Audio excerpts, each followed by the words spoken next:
Hello everyone, good evening to all of you. जैसे कि पिछले लेक्चर्स में हम लोगों ने लीनियर अलजेब्रा से रिलेटेड क्वेश्चंस किया हुआ था और उसमें कुछ क्वेश्चंस बच गए हुए थे जो कि सीएसआर नेट जुलाई 2024 के पार्ट बी में पूछा गया हुआ था। क्योंकि मैंने आप लोग को वहाँ बताया था कि मेरे कुछ हेल्थ इश्यूज है जिसके वजह से मैं ज़्यादा देर तक बैठ नहीं सकता, इसलिए आज के लेक्चर्स में जितने भी क्वेश्चंस बचे हुए उन सभी क्वेश्चंस को आज मैं आप लोग के साथ डिस्कस करूंगा। तो चलिए लेक्चर स्टार्ट करते हैं। लेक्चर स्टार्ट करने से पहले मैं बता देता हूं कि अगर आप मेरे चैनल पे नए हो तो please like share and subscribe जरूर करें और इस लेक्चर्स को आप अंत तक जरूर देखें। तो चलिए देखते हैं जो नेक्स्ट क्वेश्चन था वो क्या है। तो देखिए जो हमारे पास नेक्स्ट क्वेश्चन है वो क्या है। क्वेश्चन आईडी इसका है 704030 और क्वेश्चन क्या कह रहा है वो समझ लीजिए। Let V be the real vector space of 2x2 matrices with entries in R. Let T such that V to V denote the linear transformations defined by T of B is equal to AB for all B belongs to V। जहाँ की आगे बताया हुआ है कि जो हमारे पास matrix ये है उसका एंट्रीज कुछ इस तरह से है। तो बताना है कि जो ट्रांसफॉर्मेशन टी दिया हुआ है इसका अगर हम लोग कैरेक्टरिस्टिक्स पोलिनोमियल फाइंड करते हैं तो वो क्या मिलता है, जो क्या है एक रियल वेक्टर स्पेस है और इसके इनसाइड में जो हमारे पास मैट्रिक्स मिल रहा है BIJ टाइप करके, उसमें से इसका साइज क्या है 2x T का है और इसका एंट्रीज कहाँ से बिलोंग्स कर रहा है रियल फील्ड से। तो ये भी हमारा वेक्टर स्पेस कुछ इस तरह से है। आगे ट्रांसफॉर्मेशंस डिफाइन करके दिया हुआ है T such that V to V में और T of B equal to क्या गिवन है, ये भी गिवन है। तो हम लोग जानते हैं कि हमारे पास अगर कुछ इस तरह से ट्रांसफॉर्मेशंस गिवन हो कि अगर T such that R 2x2 to R 2x2 हो तो इस केस में इसका जो रैंक ऑफ T होता है वो क्या होता है n इंटू रैंक ऑफ जो गिवन मैट्रिक्स होगा उसका, और नलिटी ऑफ T क्या होता है n इंटू जो इसका नलिटी ऑफ ये मैट्रिक्स गिवन है उसके बराबर आता है। तो हम लोग जानते हैं जो n है उसका वैल्यू क्या है 2 है। इट मीन्स दैट जो रैंक ऑफ T होगा वो क्या होगा 2 into rank of A. Similarly A क्या आ जाएगा nullity of T equal to 2 into nullity of A के इक्वल आ जाएगा। तो ये रैंक और नलिटी के बीच का रिलेशंस होता है। तो यहाँ से हम लोग रैंक और नलिटी के बारे में पता कर सकते हैं क्योंकि जो गिवन मैट्रिक्स ये है उसका रैंक आपको अगर फाइंड करना है तो उसका रैंक आप लोग को 2 मिल जाएगा। तो यहाँ से इसका रैंक ऑफ T क्या मिल जाएगा आप लोगों को, तो ये 4 मिलेगा। सिमिलरली इसकी नलिटी की बात करें तो इसका नलिटी आप देख सकते हो मैट्रिक्स A का नलिटी 0 है। It means that nullity of T आप लोगों को क्या मिलेगा 2 इंटू 0, इट मीन्स दैट 0। तो नलिटी ऑफ T आप लोग को 0 मिल गया और रैंक ऑफ T आप लोगों को 4 मिल गया। तो इस तरह से रैंक और नलिटी के बारे में हमें यहाँ से पता चल गया। अगर हम लोग को रैंक और नलिटी के बारे में पता चल गया है तो यहाँ से हम लोग ये बोल सकते हैं कि जो T होगा उसके पास आपको कभी भी 0 आइगन वैल्यू नहीं मिलेगा। और वो क्यों नहीं मिलेगा, क्योंकि जो हमारे पास ट्रांसफॉर्मेशन T बन रहा है उससे अगर हम लोग मैट्रिक्स रिप्रेजेंटेशंस फॉर्म करें तो वो आप लोग को 4x4 का मैट्रिक्स मिलेगा और इस 4x4 के मैट्रिक्स में से आपको क्या मिल रहा है 4 पाइवेट मिल रहा है। इट मीन्स दैट इसके पास कोई भी फ्री वेरिएबल नहीं है। और जब आप लोगों को किसी भी मैट्रिक्स का कोई भी फ्री वेरिएबल ना मिले तो इसका मतलब आप ये समझिए कि इसके पास 0 आइगन वैल्यू कभी भी अवेलेबल हो ही नहीं सकता। तो इस तरह से हम लोग यहाँ से एक चीज डिसाइड कर सकते हैं। यहाँ से मैं चाहूँ तो एक ऑप्शन को डिस्कार्ड कर दूं, लेकिन मैं यहाँ ऐसा कुछ करने वाला नहीं हूँ क्योंकि ये जो लेक्चर्स है आपका डिटेल सॉल्यूशंस है और मैं यहाँ प्रॉपर जो भी पॉइंट है सभी पॉइंट को 1 बाय 1 करके डिस्कस करूंगा। तो यहाँ से ये चीज को जानना भी बहुत जरूरी था ताकि आप लोग अगर ये सब चीज जानो तो कभी भी आप लोग को इस टाइप का क्वेश्चंस मिले तो वहाँ आप लोग को फाइंड करने में कोई प्रॉब्लम ना आवे। तो आगे हम लोग अगर बात करते हैं जो हमारा B है वो वेक्टर स्पेस B से आ रहा है तो इससे अगर हम लोग इसका स्टैंडर्ड बेसिस लिखना चाहें तो स्टैंडर्ड बेसिस क्या होता है, 1 0 0 0 होता है। सिमिलरली 0 1 0 0 एंड यहाँ से क्या आ जाएगा 0 0 1 0 और ये लास्ट क्या आ जाएगा 0 0 0 और ये 1 हो जाएगा। तो ये चार हमारे स्टैंडर्ड बेसिस आते हैं किसके करस्पॉन्डिंग, 2 क्रॉस 2 के मैट्रिक्स के करस्पॉन्डिंग। तो हम लोग अगर यहाँ से क्या करें, ये जो डिफाइन करके दिया हुआ ट्रांसफॉर्मेशंस उसमें अगर रखें तो वहाँ से मैट्रिक्स रिप्रेजेंटेशंस हमें मिल जाएगा। तो यहाँ आ जाएगा टी ऑफ 1 0 0 एंड 0, तो ये किसके इक्वल आएगा, ए मैट्रिक्स का वैल्यू क्या है, तो ये है 2 0 0 1 और यहाँ भी रख देंगे 1 0 0 एंड 0। तो देखिए इसका प्रोडक्ट इससे करेंगे तो हमें मिलेगा 2 0 0 एंड ये 0 मिल जाएगा।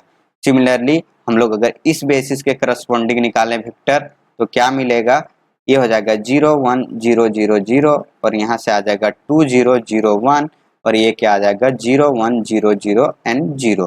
तो यहाँ से हमें क्या मिल जाएगा देख सकते हो, फर्स्ट रो का मल्टीप्लाई फर्स्ट कॉलम से, इट मीन्स दैट ये 0 यहाँ 2 आएगा और ये 0 हो जाएगा। सिमिलरली हम लोग नेक्स्ट बेसिस को रखेंगे तो ये हो जाएगा 0 0 1 और ये 0 यहाँ आ जाएगा 2 0 0 1 और यहाँ क्या आ जाएगा 0 0 1 0। तो आप देख सकते हो इसका फर्स्ट एलिमेंट 0 होगा, सिमिलरली इसका सेकेंड एलिमेंट भी 0 होगा और थर्ड एलिमेंट इसका 1 आएगा और फोर्थ एलिमेंट यहाँ 0 आ जाएगा। सिमिलरली अब हम लोग लास्ट बेसिस को रखते हैं, यहाँ क्या हो जाएगा 0 0 0 और ये 1 होगा, यहाँ से हमें क्या मिलेगा 2 0 0 1 और यहाँ रख देंगे 0 0 0 1। तो इसको प्रोडक्ट अगर करते हैं तो हमें क्या मिलेगा 0 0 0 और ये 1 मिलेगा। तो अब क्या करोगे, ये जो हमारे पास मैट्रिक्स आया है इससे अगर हम लोग मैट्रिक्स रिप्रेजेंटेशंस फॉर्म करें तो हमें क्या मिलेगा, इसका मैट्रिक्स रिप्रेजेंटेशंस वो देखिए उसका साइज होगा 4 क्रॉस 4 का और ये जो होगा वो एक कॉलम में आएगा, it means that 2 0 0 and 0। Similarly ये हमारा नेक्स्ट कॉलम में जाएगा 0 2 0 0 और ये हमारा थर्ड कॉलम में जाएगा 0 0 1 0 और ये हमारे पास फोर्थ कॉलम में जाएगा तो 0 0 0 और ये 1 आ गया। तो आप देख सकते हो जो मैट्रिक्स रिप्रेजेंटेशन हमारा बना हुआ है वो कुछ इस तरह से बना हुआ है और ये क्या है, एक डायगोनल मैट्रिक्स के रूप में आया हुआ है। और हम लोग जानते हैं किसी भी डायगोनल मैट्रिक्स का जो आइगन वैल्यू होता है वो डायगोनल इंट्रीज होता है। तो इसका आइगन वैल्यू क्या मिलेगा, 2 2 1 एंड 1 मिलेगा। तो ये सभी इसके आइगन वैल्यू होंगे और जब हमारे पास आइगन वैल्यू पता चल गया है तो इसका हम लोग कैरेक्टरिस्टिक्स पॉलिनोमियल लिख सकते हैं। तो characteristics polynomial of T of X equal to क्या हो जाएगा, x माइनस 2 का स्क्वायर इंटू एक्स माइनस 1 का स्क्वायर। तो देखिए इससे हमें ये कैरेक्टरिस्टिक्स पॉलिनोमियल मिल गया। तो यहाँ से देखिए जो थर्ड ऑप्शन है वो एज इट इज जो हमने फाइंड किया कैरेक्टरिस्टिक्स पॉलिनोमियल उसके बराबर आया हुआ है, मतलब ये हमारा करेक्ट ऑप्शन होगा और बाकी का जो ऑप्शन होगा वो आपको इनकरेक्ट ऑप्शन मिलेगा। तो आई होप आप लोग को समझ में आ गया होगा इस क्वेश्चन का एक्सप्लेनेशन। कोई क्वेरी हो तो आप जरूर कमेंट करें ताकि मैं उसे देखूं, उस पर काम करूं और आपको फिर से बताने की कोशिश करूं। तो चलिए देखते हैं नेक्स्ट क्वेश्चन क्या है।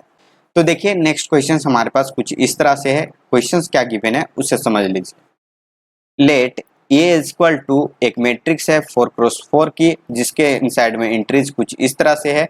आगे बोला हुआ है consider the symmetric bilinear form on R4 given by VW equal to V transpose AW for VW belongs to R4 which of the following statements is true. मतलब ये क्या डिफाइन हमारा सिमेट्रिक बाइलिनियर फॉर्म को define करके बताया हुआ है। अब हमें इसके बारे में जो भी यहाँ इंफॉर्मेशन पूछा गया है वो कुछ यहाँ डिस्कस करना है। तो देखिए ये जो मैट्रिक्स हमारा है ऑलरेडी सिमेट्रिक मैट्रिक्स है और सिमेट्रिक मैट्रिक्स है तो ये सिमेट्रिक बाइलिनियर फॉर्म में ऑलरेडी यहाँ डिफाइन किया गया। अगर ये सिमेट्रिक मैट्रिक्स नहीं होता तो फिर हम लोग क्या करते, इसको सिमेट्रिक बाइलिनियर फॉर्म में ट्रांसफॉर्म करते। और हम लोग किसी भी मैट्रिक्स को सिमेट्रिक बाइलिनियर फॉर्म में कैसे ट्रांसफॉर्म करते हैं वो आप लोग को आता होगा, अगर नहीं आता है तो आप जरूर कमेंट करें ताकि मैं उसके लिए आप लोग के लिए एक सेपरेट लेक्चर्स लेकर के आऊँ और आपको वहाँ मैं डिटेल में सिमेट्रिक बाइलिनियर फॉर्म को कैसे हम लोग ट्रांसफॉर्म करते हैं वो मैं आप लोग को वहाँ बता दूंगा।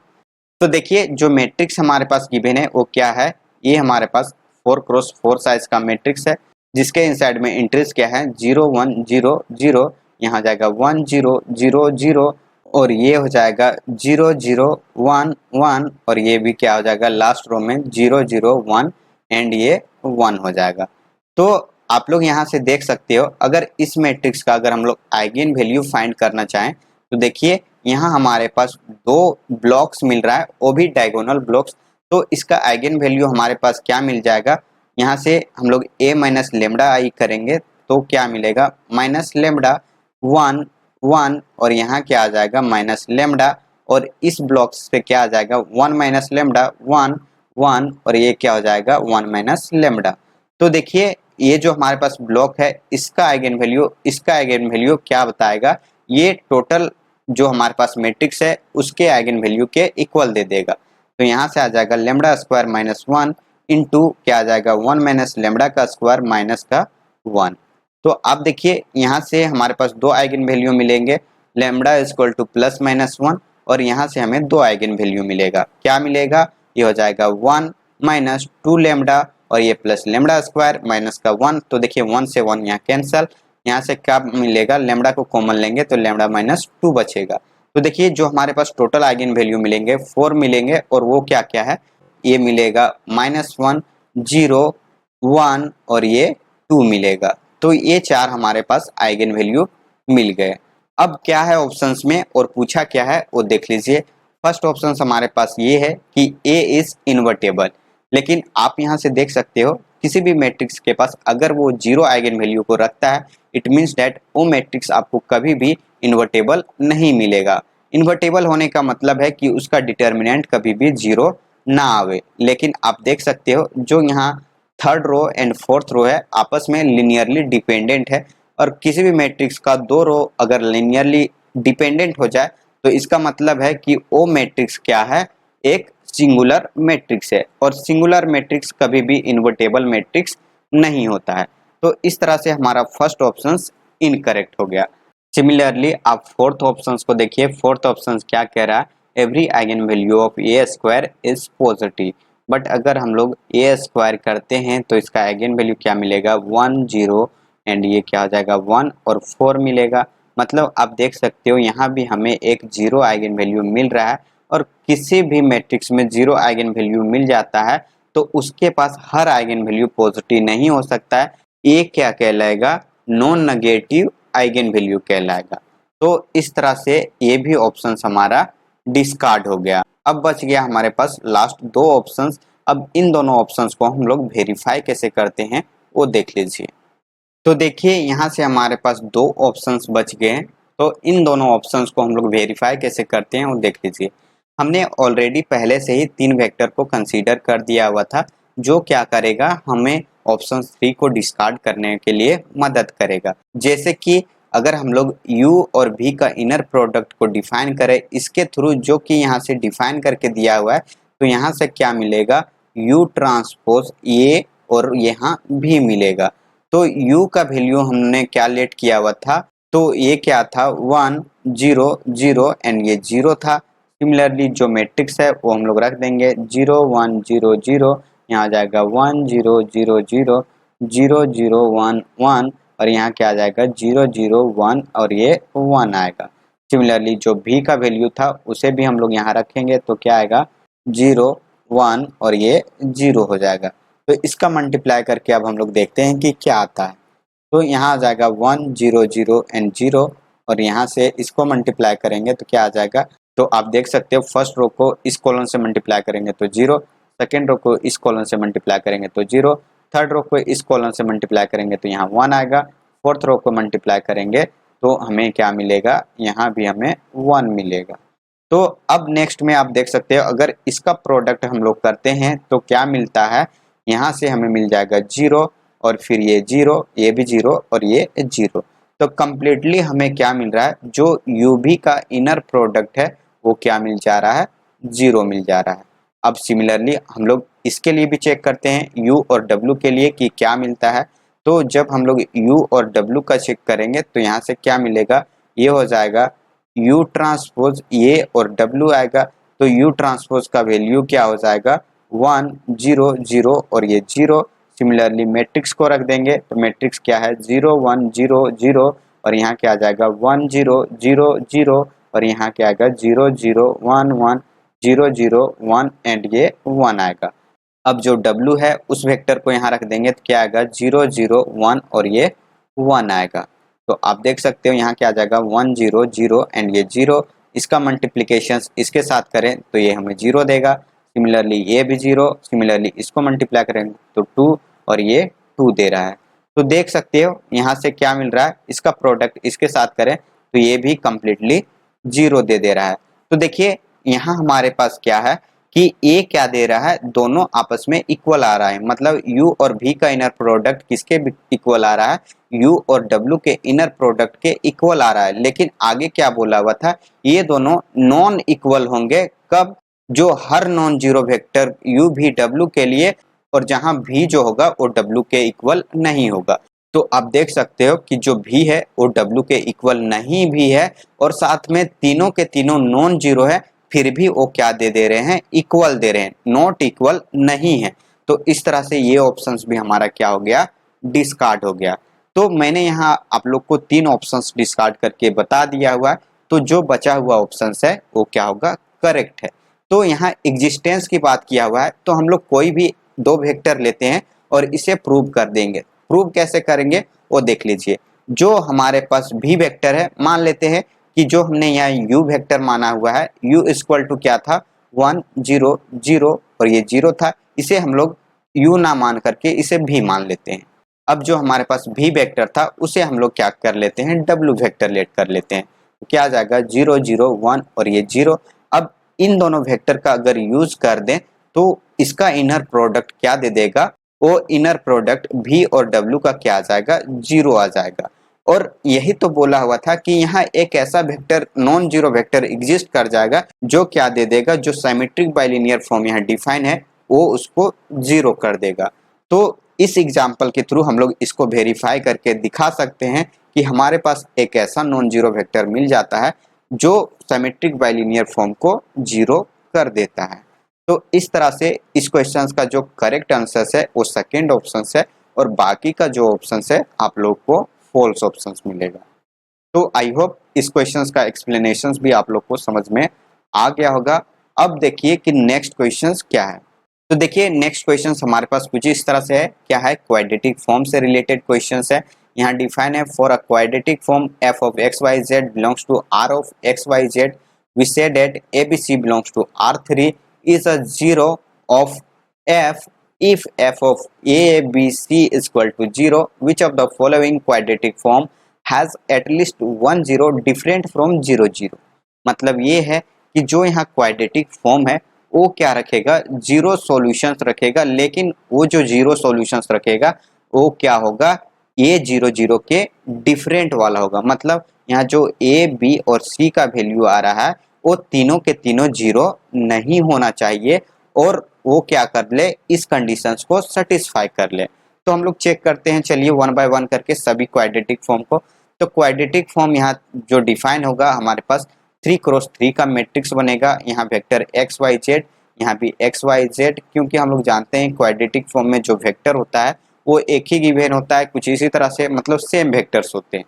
तो हम लोग जानते हैं एक्स स्क्वायर का कोफिशिएंट को हम लोग फर्स्ट पोजीशन पे रखते हैं तो यहाँ 1 होगा, वाई स्क्वायर को कोफिशिएंट को डायगोनल के सेकंड पोजीशन पे और जेड स्क्वायर के डायगोनल के थर्ड पोजीशन पे। बाकी का जो इंट्रीज है क्या हो जाएगा, 0 0 एंड 0 0 0 आएगा। तो ये है इस क्वाड्रेटिक फॉर्म का मैट्रिक्स रिप्रेजेंटेशन। तो यहाँ से आप देख सकते हो इसका आइगन वैल्यू क्या आएगा, जो डायगोनल में एलिमेंट है तो आइगन वैल्यू 1 2 और 3 आ रहा है। इट मीन्स दैट सभी के सभी आइगन वैल्यू क्या है, पॉजिटिव है। तो ये क्या हो जाएगा, पॉजिटिव डिफाइनाइट हो जाएगा। और ये जब पॉजिटिव डिफाइनाइट हो गया तो यहाँ कोई भी आपको एक ऐसा वेक्टर नहीं मिलेगा जो क्या दे देगा, 0 0 0 के अलावा वो इस कंडीशंस को सेटिस्फाई कर सके।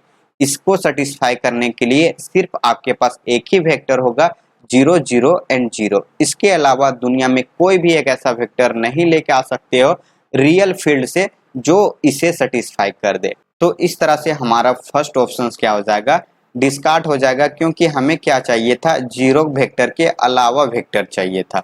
तो ये हमारा इनकरेक्ट होगा। सिमिलरली आप सेकेंड का भी मैट्रिक्स रिप्रेजेंटेशन फॉर्म कर लो, तो क्या हो जाएगा, एक्स वाई जेड, यहाँ आएगा एक्स वाई जेड और इसके साइड में जो एंट्रीज आएंगे वो क्या आएगा, 1 2 और 3 because of the diagonal entries, और यहाँ से एंट्रीज क्या आ जाएगा, -1 और ये 0 0 0 एंड ये 0 हो जाएगा। तो आप यहाँ से देख सकते हो इसके अंदर में हमारे पास क्या मिल गया है, दो ब्लॉक्स मिल गया है, वो भी डायगोनल ब्लॉक्स। तो एक आइगन वैल्यू हमें ये बता रहा है कि क्या है, 3 है, और दो बचा हुआ आइगन वैल्यू हम लोग ये 2x2 के ब्लॉक से फाइंड कर लेंगे। यहाँ से आ जाएगा 1 माइनस लेमड़ा, यहाँ आ जाएगा 2 माइनस लेमड़ा और minus minus plus, it means det -1 आएगा। तो इसे सॉल्व करेंगे तो यहाँ से क्या आ जाएगा, 2 माइनस 3 लेमड़ा प्लस का लेमड़ा स्क्वायर -1, मतलब ये आ जाएगा लेमड़ा स्क्वायर -3 लेमड़ा और ये +1। इसको सॉल्व करेंगे तो क्या मिलेगा, 3 प्लस माइनस √9 -4 डिवाइडेड बाई 2, मतलब 3 प्लस माइनस √5 डिवाइडेड बाई 2। तो यहाँ से भी हमें दो पॉजिटिव आइगन वैल्यू मिलेगा, और ये जो 3 है ऑलरेडी एक पॉजिटिव आइगन वैल्यू, मतलब तीनों के तीनों आइगन वैल्यू आप लोग को पॉजिटिव मिल रहा है। इट मीन्स डेट ये क्या होगा, पॉजिटिव डिफाइनाइट मैट्रिक्स बनेगा। और जब भी पॉजिटिव डिफाइनाइट मैट्रिक्स बन जाए तो इसके पास जीरो वेक्टर के अलावा कोई भी वेक्टर नहीं होगा जो इस क्वाड्रेटिक फॉर्म को सेटिस्फाई कर ले। तो इस तरह से ये भी हमारा इनकरेक्ट ऑप्शन होगा। सिमिलरली इसको भी चेक कर लीजिए क्या है, इसका quadratic form X Y Z बनेगा। ये मैट्रिक्स रिप्रेजेंटेशन में लिख रहा हूँ, तो यहाँ से क्या आ जाएगा, एक्स का कोफिशिएंट यहाँ आएगा, वाई का स्क्वायर का कोफिशिएंट यहाँ आएगा, जेड स्क्वायर का कोफिशिएंट यहाँ, और एक्स वाई का जो कोफिशिएंट आएगा यहाँ -1, यहाँ भी -1। सिमिलरली इसका कोफिशिएंट -1 और ये -1, ये होगा 0 और ये 0 आएगा। तो देखिए इसका जो आइगन वैल्यू मिलेगा वो क्या मिलेगा, इसे अगर आप सोल्व करोगे तो यहाँ हमें आइगन वैल्यू ना सॉल्व करके आसानी हो जाएगा कि इसे हम लोग रो एक्लन फॉर्म में रिड्यूस कर दें। तो रो एक्लन फॉर्म में रिड्यूस करने के लिए क्या करेंगे, यहाँ ऐड कर देंगे first row and second row को, तो क्या मिलेगा 1 -1 0, और इसे ऐड कर देंगे तो यहाँ क्या आ जाएगा 1 और ये हो जाएगा -1। सिमिलरली यहाँ क्या है 0 है। और देखिए सेकेंड रो जो ये हमारे पास रिड्यूस होकर के आया हुआ है, इस रो में से इसको अगर सब्ट्रैक्ट कर देंगे तो ये हमारा 0 हो जाएगा, और इसमें इसको सब्ट्रैक्ट कर देंगे तो 2 आएगा। तो इसका जो आइगन वैल्यू का साइन आपको मिलने वाला है वो क्या मिलेगा, प्लस प्लस और प्लस मिलेगा। यहाँ से जब भी हम लोग रो एक्लन फॉर्म में रिड्यूस करते हैं, कोई भी क्वाड्रेटिक फॉर्म अगर गिवन हो तो उसका जो डायगोनल एंट्री जाता है वो आपका आइगन वैल्यू, जरूरी नहीं है कि वो आपका आइगन वैल्यू बन जाए, लेकिन जो आइगन वैल्यू आपको उस मैट्रिक्स का मिलेगा उसका साइन और इस रो एक्लन फॉर्म के रिड्यूस करने के बाद हमारे पास जो डायगोनल एंट्रीज का साइन होगा वो आपस में इक्वल होंगे। तो यहाँ से भी हमें 3 पॉजिटिव आइगन वैल्यू मिल गया। इट मीन्स डेट ये पॉजिटिव डिफाइनाइट मैट्रिक्स बनाएगा, और पॉजिटिव डिफाइनाइट मैट्रिक्स जो होता है सिर्फ जीरो वेक्टर को ही सेटिस्फाई करता है। तो इस तरह से हमारा थर्ड ऑप्शन भी डिस्कार्ड हो गया। अब देखिए जो हमारे पास लास्ट ऑप्शन है, मैंने 3 को डिस्कार्ड कर दिया हुआ है, तो 4 तो ऑटोमेटिक करेक्ट होगा, लेकिन इसका भी मैट्रिक्स रिप्रेजेंटेशन हम लोग लिखते हैं एक्स वाई जेड। यहाँ क्या आ जाएगा एक्स वाई जेड, तो देखिए इंट्रीज यहाँ सभी डायगोनल में आएंगे, क्या आएगा 1 2 -3, ये 0 हो जाएगा 0 0, और यहाँ भी 0 0 एंड ये 0। तो देखिए इसका जो डायगोनल इंट्रीज है वही इसका आइगन वैल्यू बनेगा, तो क्या है 1 2 और -3। तो इसके आइगन वैल्यू 2 पॉजिटिव और 1 नेगेटिव मिल रहा है। तो जब भी आप लोग को इस तरह का केस मिले तो वो मैट्रिक्स क्या होता है, इनडेफिनिट मैट्रिक्स बनाता है।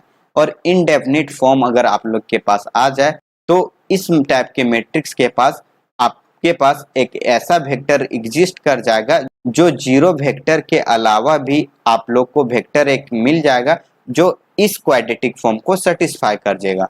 जैसे कि हम लोग क्या रखते हैं यहाँ 1 1, और ये क्या हो जाएगा 1 वेक्टर लेते हैं तब भी ये इसको सेटिस्फाई कर जाता है, मतलब ये वेक्टर जो है इसे 0 कर देगा। आप लोग देख सकते हो x के जगह पे 1 रखेंगे तो ये 1, प्लस y की जगह पे 1 रखेंगे तो यहाँ 2 आ जाएगा, और माइनस z के जगह में 1 रखेंगे तो ये -3। तो ये +3 से -3 कैंसिल हो जाएगा, इट मीन्स डेट ये 0 हो जाएगा। तो देखिए इसके पास 0 0 0 वेक्टर के अलावा यहाँ एक और वेक्टर है जो क्या कर रहा है, इसे सेटिस्फाई कर रहा है। तो इस क्वेश्चन का जो करेक्ट आंसर है वो फोर्थ होगा और बाकी का जो ऑप्शन है वो आप लोग को इनकरेक्ट ऑप्शन मिलेगा। तो ये सभी क्वेश्चंस थे जो जुलाई 2024 के पेपर में पूछा गया हुआ था आप लोग के एग्जाम में, और ऑलरेडी मैंने आप लोग को बताया हुआ था कि पार्ट बी में लीनियर अलजेब्रा से रिलेटेड 6 क्वेश्चंस पूछे गए हुए थे और उन सभी 6 क्वेश्चंस को मैं आप लोगों के साथ डिटेल में एक्सप्लेनेशंस कर चुका हूं। तो आई होप आप लोग इन सभी क्वेश्चंस का एक्सप्लेनेशंस को बहुत अच्छे से समझ गए होंगे, और अगर कोई फिर भी क्वेरी रह जाती है तो आप ज़रूर कमेंट करें ताकि मैं उसे देखूं और उस पर काम करूं और आपको फिर से बताने की कोशिश करूं। तो चलिए फिर मिलते हैं हम लोग नेक्स्ट क्लास में। जाते जाते मैं बता देता हूं कि अगर आप मेरे चैनल पर नए हो तो please like share and subscribe जरूर करें और अपने दोस्तों के साथ शेयर करके उन्हें भी सब्सक्राइब करने जरूर बोलें और मेरे क्लास को ज्वाइन करने जरूर बोलें ताकि उनको भी इस क्लास का बेनिफिट हो सके। अगर आप CSIR नेट, IIT जेम या फिर NBHM गेट या इसी तरह से जो हायर मैथमेटिक्स की एग्जाम होती है उसमें अगर आप लोग को अच्छा परफॉर्म करना है तो आप मेरे क्लास को जरूर ज्वाइन करें, क्योंकि यहाँ आप लोग को कॉन्सेप्ट के थ्रू ही सब कुछ जितने भी क्वेश्चंस होते हैं उन सभी क्वेश्चंस का एक्सप्लेनेशन दिया जाता है। कोई भी शॉर्टकट ट्रिक यहाँ आप लोगों को नहीं बताया जाता है। शॉर्टकट ट्रिक जो होती है वो हमेशा के लिए काम नहीं करता है, कभी कभी आप लोग को फंसा देगा। इसलिए जितना आप कॉन्सेप्ट को सीखो उतना आपके लिए बेनिफिट होगा। तो चलिए फिर मिलते हैं हम लोग नेक्स्ट क्लास में। तो thank you so much for watching this video. Bye bye, take care.